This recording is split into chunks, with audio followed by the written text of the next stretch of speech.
I mean, the brain is really designed to adjust itself in order to be in concert with its surroundings and to optimize that, just the way we described a minute ago. Like the way that a child can learn a language very quickly, or 3 languages. Play the guitar or something like that. Yeah, without an accent. You know, Right. 3 languages without an accent. It's remarkable. You try and do that after age 25. It's very challenging.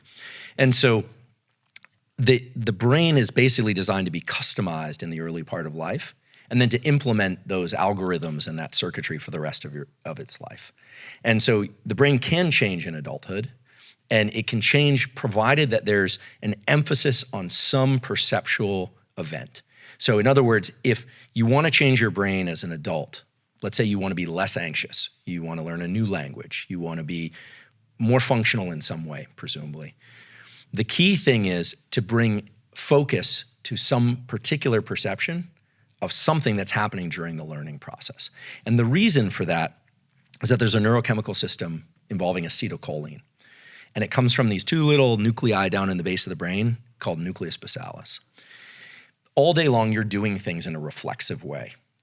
But when you do something and you think about it very intensely, acetylcholine is released from basalis at the precise neurons that were involved in that behavior, and it marks those for change during sleep or during deep rest later.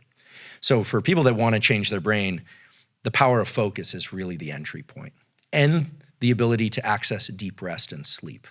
Because most people don't realize this, but neuroplasticity is triggered by intense focus, but neuroplasticity occurs during deep sleep and rest. And we can talk about how to optimize those different brain functions.